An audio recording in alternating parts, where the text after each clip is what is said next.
শুভেচ্ছা। জামাতের হাত থেকে রক্ষা পেতে শেখ হাসিনার সাথে সমঝোতা করতে চাইছে বিএনপি। আপাতদৃষ্টিতে দেখতে গেলে মনে হবে বিএনপি ক্ষমতায় বসে আছে, কিন্তু প্রশাসনের প্রতিটি কাঠামো, আইন আদালত, অর্থনীতি আর ব্যবসা বাণিজ্য সবকিছুই এখন জামাতের দখলে। কট্টর বিএনপি সমর্থকরা এগুলো উদ্ধার করার চেষ্টা করে যাচ্ছে ঠিকই, কিন্তু পরপর তিনবার ভয়ঙ্করভাবে পরাজিত হয়ে বড় ধরনের ভুল করে ফেলেছে।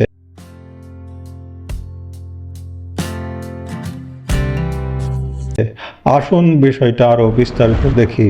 ইসলামী ব্যাংক নিয়ে আলোচনা করা যাক। ইউনূস ক্ষমতা দখলের পরপরই জামাতে ইসলামী ব্যাংক আর তার যত অঙ্গ প্রতিষ্ঠান আছে সব দখল করে নেয়। এস আলমের অধীনে থাকা প্রায় 15টা ব্যাংক তাদের কবজায় চলে যায়।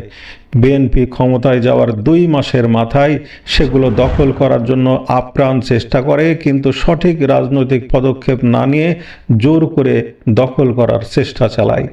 জামাতের যত লোক ছিল সবাইকে পরিচালনা পর্ষদ থেকে সরিয়ে সেখানে বিএনপির লোক বসায়। এখানেই বাধে বিপত্তি। জামাত যেভাবে সুকৌশলে ব্যাংকটা দখল করেছিল, বিএনপি সেভাবে পারেনি। জামাত গত 2 বছরে ইউনূসের আমলে আর আওয়ামী লীগের আমলে নিয়োগ পাওয়া 25,000-এরও বেশি কর্মচারীদের সরিয়ে নিজেদের লোক বসিয়ে রেখেছিল। শুধুমাত্র ইসলামী ব্যাংকেই এই সংখ্যা 11,000। বিএনপির সেই কর্মচারীদের না সরিয়ে শুধু পরিচালনা পর্ষদ দখল করেছিল। হয়তো পরবর্তীতে সরানোর ইচ্ছা ছিল, কিন্তু জামাত তা বুঝতে পেরে ভয়ঙ্কর আন্দোলন গড়ে তোলে। জামাতের সাংগঠনিক যোগাযোগ অনেক শক্তিশালী, যা বিএনপির নেই। নির্দেশ দেওয়ার 1 সপ্তাহের মধ্যেই জামাত মনা গ্রাহকরা প্রায় 4,000 কোটি টাকা উত্তোলন করে ফেলে এবং ব্যাংকে তারল্য সংকট শুরু হয়। একবার ভাবুন, বিএনপি এমন নির্দেশ দিলে তাদের গ্রাহকরা কি জীবনও শুনত? তারল্য সংকট কাটাতে বিএনপি বাংলাদেশ ব্যাংক থেকে ঋণ নিয়ে ব্যাংক সচল রাখার চেষ্টা করে, কিন্তু পরের দিনই আরও 4,000 কোটি টাকা তুলে নেয়। আন্দোলনে ভুয়া গ্রাহকদের এক্সপোজ করতেও বিএনপি ব্যর্থ হয়।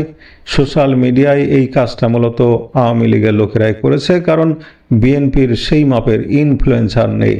টানা 6 দিনের আন্দোলনে বিএনপি দিশেহারা হয়ে পরাজয় মেনে নিতে বাধ্য হয়। শেষ পর্যন্ত বাংলাদেশ ব্যাংক বিএনপির নিয়োগ দেওয়া পর্ষদকে বিদায় করে জামাতের পছন্দের লোক বসায়।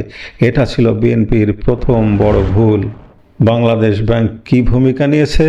বাংলাদেশ ব্যাংকের সিদ্ধান্ত নেওয়ার মতো জায়গায় যারা আছেন তারা প্রায় সবাই জামাত সমর্থক। গভর্নরকে হয়তো জোর করে সরানো হয়েছে, কিন্তু ভেতরের নিয়ন্ত্রণ জামাতের হাতেই। তাই বাংলাদেশ ব্যাংক নিয়ে জামাতের আর কোনো মাথা ব্যথা নেই। এবার হাসপাতাল ইস্যু, 8 দিন হাসপাতাল ইস্যু। এই হাসপাতালে কার্বন ডাইঅক্সাইড আর অক্সিজেন সাপ্লাই না থাকার কারণে শিশু মৃত্যুর ঘটনা ঘটে। ইসলামী ব্যাংকের পরাজয়ের রেশ কাটাতে বিএনপি এই ইস্যু নিয়ে বড় অবস্থান নেয় এবং তড়িঘড়ি করে লাইসেন্স বাতিল করে ফেলে। কিন্তু জামাতের আন্দোলনকারী ও সোশ্যাল মিডিয়া টিম আগে থেকেই প্রস্তুত ছিল। তাদের মোকাবিলা করার মতো বিএনপিতে কেউ নেই। আন্দোলনের মুখে স্বাস্থ্যমন্ত্রী সুর নরম করে বলেন, তারা টাকা নিয়ে আমার পেছনে ঘুরছিল যাতে আমি লাইসেন্স বাতিল না করি। হাসপাতাল কর্তৃপক্ষ চ্যালেঞ্জ ছুড়ে দিয়ে বলেন, আমি আপনাকে 1,000 কোটি টাকা দিতে চেয়েছিলাম, তার প্রমাণ হাজির করুন। স্বাস্থ্যমন্ত্রী এর কোনো পাল্টা জবাব দিতে না পেরে বলেন, আমরা সব শাখা বাতিল করিনি, শুধু এই শাখাটি বাতিল করেছি। অথচ লাইসেন্স বাতিল হলে তো সব শাখাই বাতিল হয়ে যায়। এই অজ্ঞতা জামাত সহজেই কাজে লাগায় এবং বিএনপি এখানেও নাস্তানাবুদ হয়। আইন ও বিচার বিভাগ জামাতের নিয়ন্ত্রণে। যেখানে জামাত চুপ থাকে, বুঝতে হবে সেখানে সিদ্ধান্ত তাদের লোকেরাই নিচ্ছে। এইসব জায়গা জামাতের নিয়ন্ত্রণে। পুলিশ প্রশাসনে প্রায় 90% জামাতপন্থী। কোনো বদলিতে জামাত প্রতিবাদ করলে বুঝতে হবে ঝামেলা শুরু হয়েছে।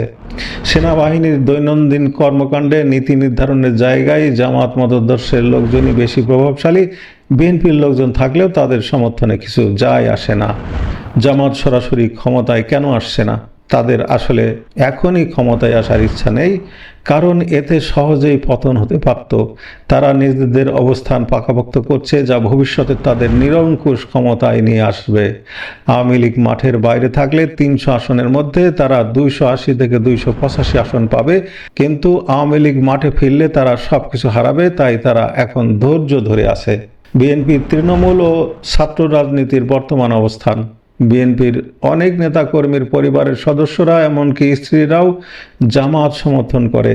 নেতাদের সোশ্যাল মিডিয়া বা পরিবারের দিকে নজর দিলে এটা শতভাগ মিলে যাবে। বিশ্ববিদ্যালয় আর কলেজগুলো জামাত শিবিরের দখলে। কলেজে 50 জন ছাত্রদল কর্মীর মধ্যে 20 জনই শিবিরের লোক। তারা শুধু ক্ষমতার ছায়ায় থাকার জন্য ছাত্রদল করে, কিন্তু শিবিরের প্রোগ্রামে সবার আগে দৌড়ায়। ঢাকা বিশ্ববিদ্যালয়ের ডাকসু নির্বাচন দেখলেই বুঝবেন ছাত্র দলের চেয়ে বাম দলগুলো বেশি ভোট পেয়েছিল, কারণ ছাত্র দলের প্রোগ্রামে লোক আসে টাকার বিনিময়ে, কিন্তু জামাত শিবিরের কর্মীরা অনেক বেশি নিবেদিত। সব শেষে বলি, জামাত বিএনপি বর্তমান বিরোধ অনেকটাই সাজানো মনে হতে পারে। কে কি বলবে তা আগে থেকে ঠিক করা থাকে। এই সাজানো বিরোধে লাভবান হচ্ছে জামাত। বিএনপি ধীরে ধীরে বুঝতে পারছে জামাতের বিরুদ্ধে কোনো অবস্থান নিলেও তারা টিকতে পারছে না। আপনার কাছে অবাক লাগলেও দেখবেন বিএনপি ধীরে ধীরে কিভাবে জামাতে মিশে যায়। জামাতের হাতে এখন শক্তিশালী অস্ত্র হলো সেনাবাহিনী, পুলিশ, বিচার বিভাগ এবং অর্থ বিভাগ। মাত্র 2-3 বছরে তারা এই পর্যায়ে এসেছে। শক্তভাবে দাঁড়ালে অবস্থা আরও কি হবে ভেবে দেখুন। জামাতের এক নেত্রী বলেছিলেন যে তারা চাইলেই 15 দিনের মধ্যে বিএনপিকে ক্ষমতা থেকে হটিয়ে দিতে পারে। বিষয়টা নিয়ে অনেকেই হাসাহাসি করেছেন, কিন্তু সত্যিকার মূল্যায়ন করলে সমর্থন করতে হবে, কারণ তাদের আসলেই সে শক্তি আছে। জামাতের কাছে বিএনপি এখন নস্যি মাত্র। একবার বুঝুন বিএনপি কেন শেখ হাসিনার সাথে সমঝোতা করতে চাইছে। এটা স্পষ্ট যে শেখ হাসিনাই পারে বিএনপিকে বাঁচাতে। রাজনীতিতে ফিরতে বিএনপির সত্ত্ব সায় দেয়নি শেখ হাসিনা। পর্দার আড়ালে কি ঘটছে, এই শিরোনামে আমাদের চ্যানেলের ভিডিওটি দেখে নিতে পারেন। ভিডিওর লিংক মন্তব্যের ঘরে দেওয়া আছে। ভালো থাকুন।